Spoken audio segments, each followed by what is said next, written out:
Nung nag-therapy po ako, first session, tinuro po sa akin kung anong gagawin. Nasunod ko po agad, up, down, sit and up, sa bed. So, nagawa ko po agad yun. Second session, sabi sa akin, mag-walk daw ako para may bed to may CR kasi malapit lang po sa bedroom ko yung CR. So, nagulat po siya kasi no second session ko, sabi niya, pupunta na raw po kami sa CR namin. Kasamahan niya ako, hawak niya po ako, inaalalayan. At nagulat po siya, sabi niya kahit mga 3 pabalik-balik daw po sa CR, sa bed. So, ang nangyari po doon, di lang po 3. Sabi ko parang, bakit sa CR lang tayo masyadong malapit? Punta tayo doon sa terrace ko, at saka doon sa family hall namin. So, ganun po. Nagulat din siya, sabi niya, bilis sabi niya. Oo, kaya ko na. So, sinamahan niya po ko from terrace, CR ko, tapos terrace, punta kami sa family hall, medyo malayo-layo na po yun. Sabi niya, kaya mo na mami, kaya na. So, ganun po, nagugulat po siya, bakit ang bilis?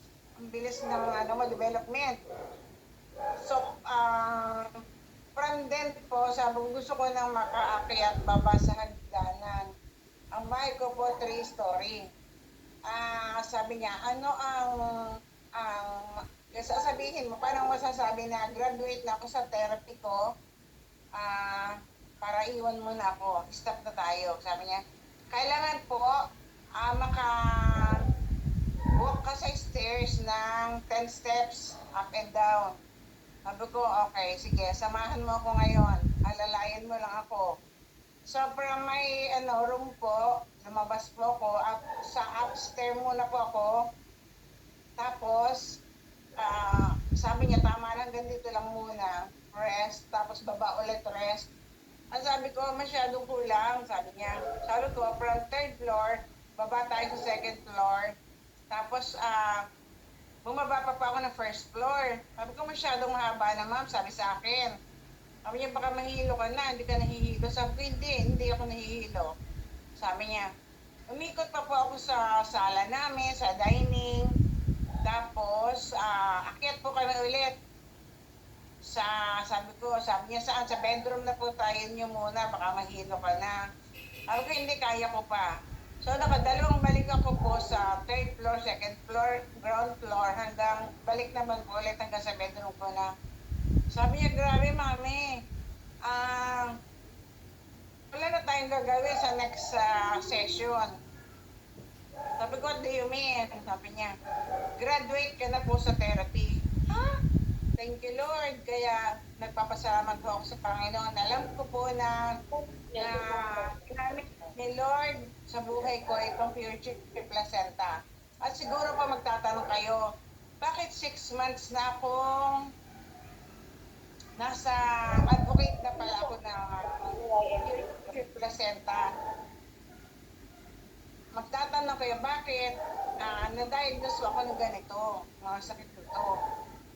Bakit hindi ako naging user? Yes, hindi po ako nag-use noong nasa future po ako. That time po, marami na ako sinasharean, marami na rin nag-member under me that time, 6 months ago, before ako nagdiagnose. Ang inuna ka po kasi ipinatake ko yung anak ko. Hindi po ako nagtitake. Kasi ang anak ko po, meron siyang, ang case niya po ay inborn siya na cerebral palsy. Yung anak ko po, nagsisisure siya ng 3 to 4 times a day. So, namumroblema po ang neuro. Kailangan, sabi ng neuro, sinasabi po sa akin na kailangan ma-reduce yung seizure ng bata. So sabi niya, anong gagawin natin? Meron naman siyang carbamastatin, pero hindi pa rin, nagsisisure pa rin siya eh. So noong pinatake ko po siya ng Pilcher, praise God, from siguro mga 5 days, once a day na lang po ang seizure niya. Hanggang sa nawala po, dahan-dahan nawala yung seizure niya. From 2021, January up to present, thank you Lord, wala na po yung seizure na yun. Kaya nung bumabalik po kami sa neuro, nagugulat siya. At sinishare ko naman po.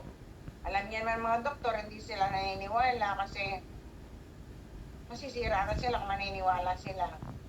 At may isi-share pa po pala ako sa inyo kasi dahil itong mga doktor na to ay hindi maniwala, during nagpapacheck up po ako, sinishare ko po, sa natin tinatanong po, siguro curious po sila, hindi lang nila sila makaamin, mga doktor sila.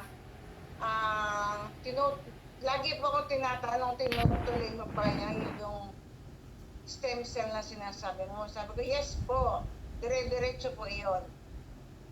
Tapos, sinabi po niyo, sabi ko, kung gusto niyo po i-try niyo rin, kung maganda nga po ito, kung wala kayong sakit. Kasi po, may magiging maintenance niyo po ito, mapiprevent niyo ang health niyo. Hindi kayo magkakaroon ng sakit kung gagamit po kayo nito. So, ito yung isang surgeon ko na nagsasabi, siya ang leader ng mga physician na sinabi niya, kinausap nila yung anak ko na sabihin sa family ko, ipag-pray daw ako kasi himala na lang daw ng Diyos na mabuhay pa ako that time. Hindi nila alam, talaga naman nung kamahimalaan Diyos sa akin. Dahil doon noon pa lang may ginamit na instrument sa Lord, itong Pilcher placenta.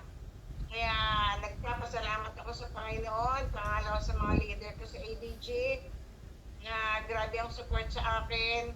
Hindi nila ko iniwan, tinatanong nila lagi ako, meron ka ba? Kaya nagpapasalamat talaga ako sa Panginoon.